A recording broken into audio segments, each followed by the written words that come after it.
Namaste, te saludo. Bienvenidos a nuestro programa Evolucionemos.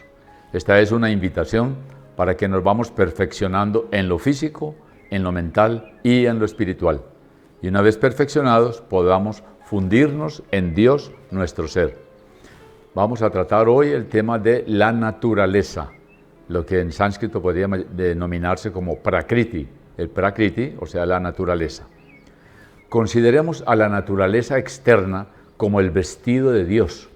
O sea, si vamos a ver en la naturaleza, esa vestimenta es Dios mismo, es la representación de Dios en los ríos, en los océanos, en las montañas, en las plantas, en los árboles, en los animales, en el mismo ser humano. Todo esto es naturaleza y es el vestido de Dios.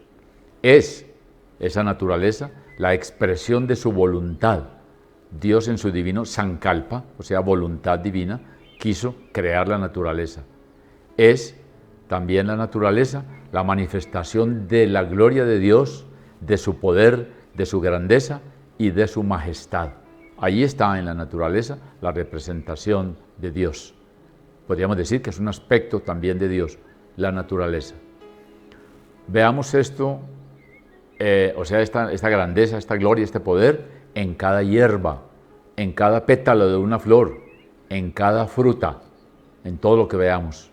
Y aprendamos las lecciones que nos dan los ríos, las montañas, las estrellas, el cielo, todos los astros, todo lo que es el universo, nos da a nosotros continuamente lecciones. Debemos aprender de ellos en observación pura lo que es la naturaleza, esa vestimenta de Dios, esa imagen de Dios. Lo vemos a través de todo lo que existe. La naturaleza del hombre, ya la del hombre, es genuinamente divina en el pasado, en el presente y en el futuro. Y nunca ha dejado de serlo. O sea, el hombre individualmente, su naturaleza individual es divina. Siempre lo fue, lo es ahora y lo será en el futuro. Divina. Siempre hemos dicho aquí que somos seres divinos viviendo una experiencia humana. El hombre se ha engañado creyendo que la naturaleza es un rival al cual debe derrotar o conquistar. Esto es un engaño.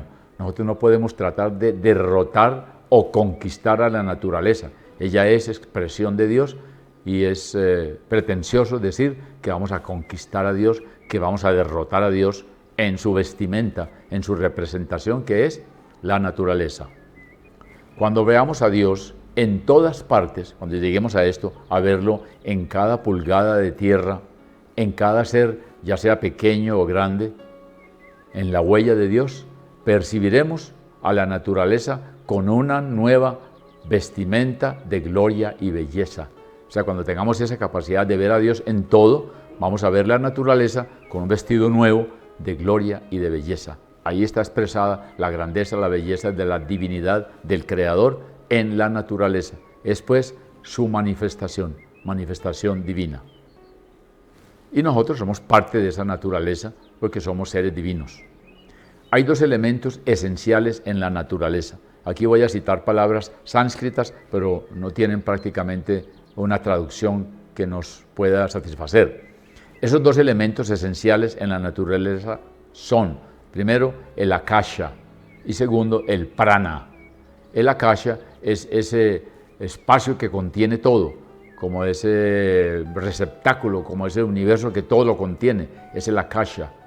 Y el prana es la fuerza vital, la energía vital. Incluso este prana es tan vital que hay personas en el mundo, y ha habido siempre, que se alimentan solo de prana, no comen ni beben absolutamente nada, solo alimentación del prana. Akasha es la fuente de todos los materiales densos y sutiles que encontramos. O sea, en el Akasha está todo, materiales densos, o sea, los que podemos percibir, palpar, y los sutiles, los que no son perceptibles a nuestros sentidos. Es entonces el Akasha la fuente de esos materiales. Y el prana es la fuerza que moldea al Akasha en varias formas. Ese Akasha, que es ese universo entero, es ese receptáculo que todo lo contiene, tiene una fuerza que lo moldea y es el prana, la energía vital para que pueda existir ese espacio, ese cosmos, llamémoslo así, que todo lo contiene. El prana es la fuerza vital y moldea al akasha. Son dos elementos de la naturaleza, akasha y prana. Akasha es contenido, es el receptáculo, es el universo mismo, es el cosmos, y prana, la naturaleza o la energía vital, la esencia vital que está recorriendo el aire, el espacio, todo. La naturaleza sufre un cambio continuo, nunca es la misma, aunque persista para siempre. Sabemos que la naturaleza fue, es y será, pero está en continuo cambio, continuamente está transformándose, está cambiando la naturaleza. El alma individual, que llamamos el Jivatma o alma individual, no se originó ni en el akasha ni en el prana. O sea, el alma, nuestra esencia, no vino ni de ese universo, ni de ese receptáculo, ni de esa energía vital. De ahí no vino. Ahí no se originó el alma, lo que somos. No se originó de allí. Podemos decir entonces que ni en el prana ni en el akasha se originó y no es de naturaleza material. El alma no es de naturaleza material. De este modo es eterna y no sufre cambio alguno.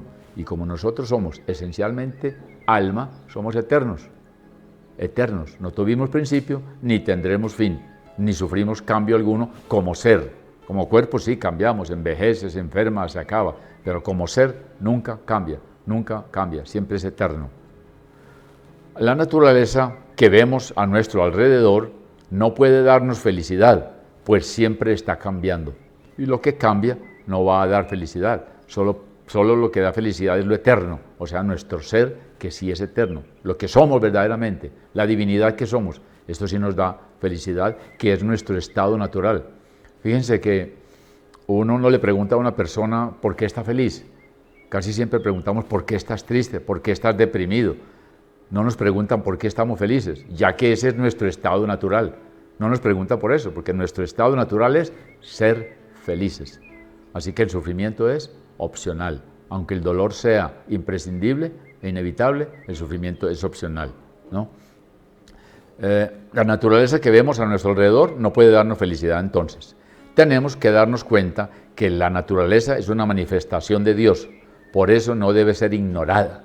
No podemos ignorar la naturaleza, vivir con ella, compartir con ella, porque es manifestación de Dios.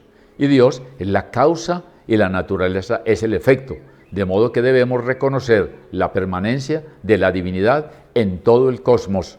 Dios causó y la naturaleza es el efecto. Los árboles dan refugio a todos sin considerar ni raza ni credo. A todos nos dan refugio los árboles, nos dan sombra a todos y también nos dan alimento.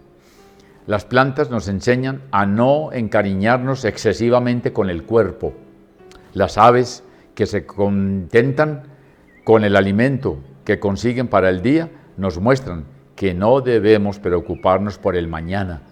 No trabajan, no hilan y allí están viviendo. En verdad, la naturaleza es la escuela en la que el hombre, siguiendo las enseñanzas de Dios, puede adquirir la sabiduría divina. O sea, la naturaleza es una escuela, así como lo es nuestro planeta, que yo lo llamo planeta escuela. La madre naturaleza nos invita a descartar el apego por nosotros mismos y por nuestras posesiones terrenales. Esa madre naturaleza nos invita a vivir desapegados. La belleza que tiene, la hermosura que tiene, la existencia que tiene, nos invita a desapegarnos. Es todo lo que tenemos por el día de hoy y los invito para un nuevo programa de Evolucionemos, que nuestra idea es irnos perfeccionando y estos temas de mucha profundidad nos van a servir para ello. Por ahora, Namaskar, que Dios los bendiga.